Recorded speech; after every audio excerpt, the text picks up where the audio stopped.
et le fils s'est mis à péter un câble, a essayé de me frapper. J'étais derrière ma caisse, il était en train de faire des gestes dans tous les sens. Il a essayé de frapper ma collègue, il court vers elle, je lui dis bonjour. Bon, j'ai pas fait mon lit, donc déjà on va commencer la vidéo par moi qui fais mon lit et après on fait l'intro, on fait la vidéo et roule ma poule.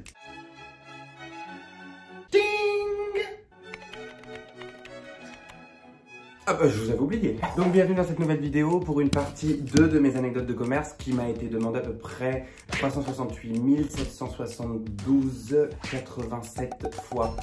Puisque vous êtes un petit peu les dirigeants de cette chaîne, les premiers partenaires, ben je vous écoute et je vous fais une partie 2 de mes pires anecdotes de commerce. N'oubliez pas de vous abonner à cette chaîne YouTube.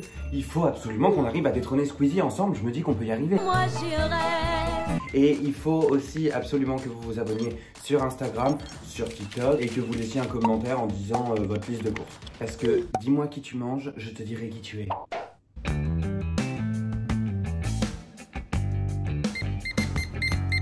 Allez, première anecdote, let's go, roule ma poule, on n'a pas que ça à foutre. Si on a des choses à faire, il faut que je fasse mon sport après. Donc la première anecdote date de quand j'étais dans mon ancienne boîte, donc c'était une enseigne de chaussures. C'était pendant les soldes, on sortait toutes les chaussures et on mettait des étiquettes dessus. Donc j'étais en caisse, un monde de dingue, bref, j'avais la tête ailleurs, les vendeurs, j'en avais pas beaucoup en plus à l'époque, ils étaient complètement paumés et tout. Il y a une dame qui vient me voir pendant que j'étais en train d'encaisser notre dame, elle me dit excusez-moi, le prix qui est sur la chaussure c'est le bon? Oui madame, c'est nous qui les faisons à la main, mais je pense que oui, du coup c'est bon. Le prix qui est affiché, voilà, c'est celui-ci. Elle fait ok, mais elle avait l'air satisfaite, donc j'ai pas trop compris pourquoi. Bref, elle se met à faire la queue pour payer, elle arrive en caisse, elle me donne la boîte, sur la boîte il y avait écrit moins 40%, sur la chaussure qui était sortie j'avais fait une étiquette moins 50%. L'erreur vient de moi. Alors sachez que c'est pas une obligation, tout le monde sort genre cette excuse de l'obligation. En soi on devrait faire le prix qui est affiché, mais déjà faut pas que ce soit complètement dérisoire par rapport au prix normal, il faut que ce soit raisonnable et c'est surtout que genre vous n'avez aucun recours si on ne le fait pas. Je pars du principe que l'erreur est humaine, c'est ma faute, ok je le fais. Je le fais sans qu'on ait besoin de me le demander en fait, je le dis directement, même les gens qui me le demandent pas, je le fais. Je déteste par contre qu'on me le réclame, c'est-à-dire qu'elle arrive, donc je bip la boîte, mais forcément comme elle était à moins 40, bah elle passe à moins 40, elle me dit il y a écrit moins 50 sur la chaussure. Je dis ah bah je me suis trompé. Elle dit oui bah du coup vous me faites le prix. Non mais attends meuf, tu peux juste être aimable, dire s'il te plaît. Elle me sort comme d'habitude le texte de loi, genre oh vous devez faire le prix affiché gna gna gna gna gna. J'étais ok, donc si vous voulez vraiment qu'on joue à ça, je suis obligé de vous faire le prix. La chaussure qui est exposée, c'est une chaussure qui est en 37. Vous prenez un 39. Sur le 39, sur la boîte, il y a écrit moins 40%. C'est seulement sur la chaussure en 37 qui est écrit moins 50%. Donc si vous voulez qu'on joue au plus con, on peut jouer au plus con. Il y avait d'autres clients derrière qui se sont mis à entendre ce qui se passait, qui me sont tombés sur le coin de la gueule et tout. Mais vous vous rendez compte, vous ne faites jamais d'erreur dans votre taf.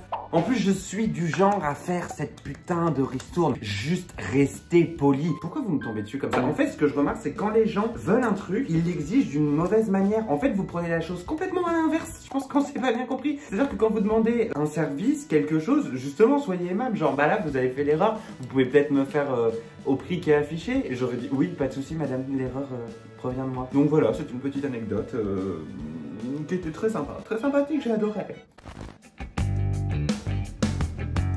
La deuxième anecdote se passe dans une autre boîte, la boîte où je suis actuellement. On fait plein d'objets du quotidien et on fait notamment des valises. Il y a une dame qui rentre, un peu bizarre, mais du coup, j'ai l'habitude, elle passait souvent devant le magasin, je voyais qu'elle avait pas nécessairement toute sa tête, mais bon, bonjour, au revoir, quoi, et puis voilà. Il y avait du monde, donc je pouvais pas suivre que elle, donc je regardais un peu partout, et je la vois qui passe à côté de moi, avec deux valises, mes valises à moi, de mon magasin, et elle sort. Donc moi, je lui cours après. J'ai la vidéo de ça en plus, je sais comme il y a des caméras de surveillance, je peux pas vous la montrer sinon vous allez voir la marque pour laquelle je travaille. J'ai pas envie que vous débarquiez tous, donc je suis désolé, vous n'aurez pas la vidéo, mais c'est tellement drôle. On me voit arriver en courant. Ce qu'elle avait fait, c'est qu'elle avait des écouteurs, et elle avait passé les écouteurs dans, et vous savez, les poignées de la valise, et elle les avait mis à ses oreilles pour que ça fasse comme un espèce d'antivol autour d'elle, quoi. Sauf que moi, je lui cours après, j'arrive, je prends les valises, je tire les valises, ses écouteurs explosent, en fait, ils se coupent en deux, donc elle pète un câble, moi je rentre, elle me dit vous avez pas honte? Bah et vous? Parce qu'en fait, à la base en fait c'est vous qui me volez, puis la valise coûte 150 balles, donc les deux, il y en avait pour 300 balles de marchandises quoi. Non mais c'est incroyable. Et là, elle met un énorme coup sur le meuble d'entrée et elle fait tout exploser partout. Ah mais c'était sympa, il y avait tous les clients autour qui étaient genre ah vous avez vraiment du courage. J'étais oui, alors par contre il n'y en a pas un d'entre vous qui peut intervenir pour dire genre madame, vous me laissez dans ma merde, ma soeur, comme d'habitude, qu'est-ce que vous voulez que je vous dise? Ah, anecdote sympa aussi, ça, tiens. Cette anecdote a été il y a pas très longtemps, c'était pendant la crise sanitaire. Moi, mon magasin peine beaucoup à cause de cette crise sanitaire. Donc j'ai pas beaucoup de clients, je fais pas beaucoup de chiffre d'affaires, enfin c'est très compliqué depuis un an, plus d'un an maintenant, c'est très compliqué. Bref, il y a une dame qui rentre et elle me dit ça coûte ce prix-là. Je lui dis oui, mais je vais pas payer ça à ce prix-là. Bah va ailleurs. Enfin, qu'est-ce que tu veux que je réponde à ça quoi? Ce à quoi elle me répond, mais je comprends pas. Les magasins ils sont pas en difficulté en ce moment? Je lui dis si. Bah alors pourquoi vous baissez pas vos prix? Ah oui d'accord, donc non seulement tu n'y connais absolument rien en commerce, mais en plus tu te permets d'utiliser une crise sanitaire où il y a des gens qui meurent, où il y a des gens qui perdent leur emploi, où il y a des entreprises qui ferment, pour toi avoir une ristourne de 2-3 euros. Les gens ont vraiment un sérieux manque d'humanité. Je crois que là, ça révèle vraiment des comportements égoïstes, c'est incroyable. Bim, on refait un bond dans le temps pour cette anecdote. C'était à nouveau mon magasin que j'avais de chaussures. Un monsieur m'appelle. Oui, bonjour, j'ai acheté une paire de chaussures sur internet. Je lui dis, ok, déjà ça m'énerve. Genre, non mais attendez, vous venez pas en magasin, donc vous faites pas vivre les magasins. Mais par contre, dans ce qui concerne échange, remboursement et violet, là par contre, vous appelez les magasins. Donc en fait, vous ne faites pas faire de chiffre d'affaires aux magasins physiques, donc du coup aux personnes qui sont là pour vous accueillir. Mais par contre, vous venez les faire chier uniquement. Donc en fait, on n'a plus du tout le côté positif du travail. Bref, il me dit, j'ai mal aux pieds avec. Je lui dis, ça fait combien de temps que vous les avez? 2 semaines. Et vous les avez portés beaucoup? Ah bah oui, je les ai portés tous les jours pendant 2 semaines. Et j'ai dit, d'accord, vous voulez que je fasse quoi? Tu vas me les reprendre. Je dis, bah non, mais ça, monsieur, vous comprenez bien que c'est pas possible. C'est que la forme de la chaussure ne doit pas correspondre à votre pied, ou peut-être que vous avez pris une pointure trop basse. Hélas, vous avez choisi de faire votre achat sur internet, je le comprends. Mais par contre, là, maintenant, moi, je ne peux plus rien y faire. Vous n'avez pas eu de conseil, puisque vous n'êtes pas venu en magasin. C'est aussi les aléas. C'est-à-dire que vous ne voulez pas vous déplacer et tout. Je comprends, moi aussi, j'achète sur internet. Hein. Je blâme personne. Hein. Parfois, quand je trouve pas en magasin, j'achète sur internet. Et là, en l'occurrence, j'ai en magasin, je suis là, je peux te conseiller. Tu achètes sur internet, la chaussure te fait mal au pied, bah, je peux rien y faire. Ah ouais, mais moi, ça me va pas, donc bah, il faut que vous me la remboursiez. Bah non, enfin je veux dire quand vous achetez un DVD, le film si vous a pas plu, vous allez pas à la Fnac pour dire bonjour, vous me le remboursez, parce que le film je l'ai pas aimé. Bah si. Ah d'accord, ok, donc je comprends mieux à qui je parle, effectivement, vous êtes un casse-couille. Je l'ai pas dit comme ça, mais on n'était pas loin, on n'était pas très loin de la manière dont j'ai parlé. Je lui dis, bah ça fait une demi-heure que je vous ai au téléphone, que je vous dis que je peux rien faire, où est-ce qu'on en vient? Bah je peux vous me rembourser. Bah non. À la limite, appeler le service client sur internet, il m'a traité de connard, il m'a dit qu'il allait me péter la gueule, il m'a raccroché au nez. J'étais genre, belle journée en perspective, je vais aller en pause déjeuner.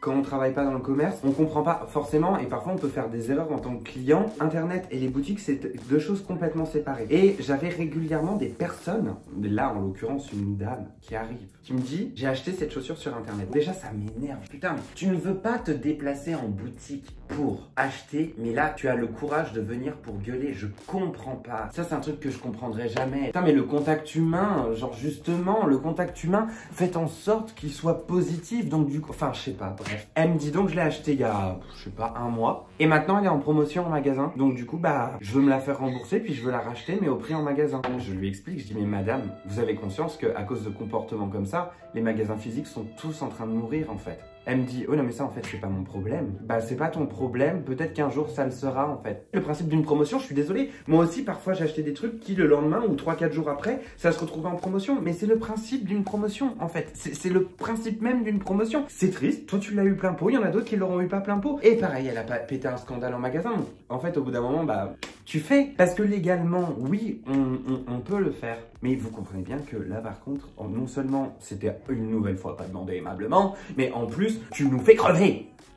Connasse. Oh, j'ai la fenêtre ouverte. Cette dernière anecdote, elle s'est passée, j'allais dire il n'y a pas si longtemps que ça, mais c'était des clients chinois. Donc je vous laisse imaginer que dans le contexte actuel, des clients chinois, ça fait un petit bout de temps que j'en ai pas vu. Donc des clients arrivent, ils achètent un truc, je sais pas, je vous dis n'importe, à moins de 10 euros en tout cas. Ils me tendent un billet de 10 euros. Je sais pas, ça devait être 8 euros, un truc comme ça. Je leur rends 2 euros.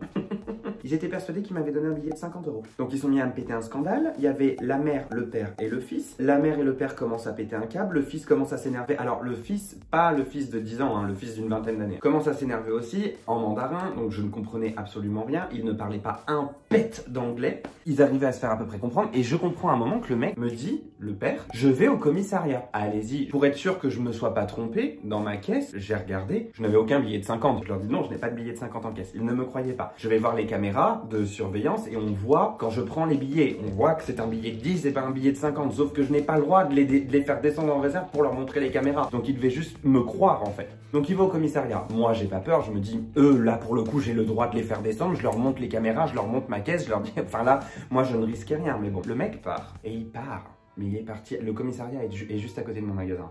Il est parti, je pense, une bonne demi-heure, voire 3 quarts d'heure. Et le fils s'est mis à péter un câble, à essayer de me frapper. J'étais derrière ma caisse, il était en train de faire des gestes dans tous les sens. Il a essayé de frapper ma collègue, qui est mon adjointe, et mon amie en plus, donc j'étais un peu mal à l'aise. À un moment, il court vers elle, je lui dis « On se serait cru dans un John Wayne ». Bref, la mère au bout d'un moment arrive à calmer un peu son fils. Le mec revient, donc le père. Il me dit « Non mais je suis pas allé chez les flics, c'est bon, c'était juste pour vous faire peur, voir si vous alliez me rendre les sous ou pas. » Mais du coup, c'était pas un billet de 50. Non. Et ils sont partis. Bitch what? Eh ben je crois que pour cet épisode, on a fini les anecdotes. Là c'était que des anecdotes hyper négatives hein. Attendez, j'ai pas une dernière anecdote qui est hyper sympa. Si, j'ai une petite vieille qui vient tout le temps en ce moment depuis 1 an et je l'adore. Une petite mamie qui vient et qui me dit tout le temps « Allez courage ». Elle rentre juste pour me dire « Allez courage ». Je sais que c'est une période pas facile, mais on est là avec vous. Et ces clients, je les adore. Merci à tous d'avoir regardé cette vidéo. J'espère quand même qu'elle vous aura plu, même si, attention, je raconte ça, mais c'est pour rire. Hein. Même s'il y a 2-3 trucs qu'il faudrait un petit peu plus prendre en compte. On se dit à la semaine prochaine. N'oubliez pas de vous abonner à cette chaîne, de lâcher un petit pouce en l'air, de mettre un petit commentaire, de vous abonner sur Instagram et sur TikTok. Et à plus dans le bus.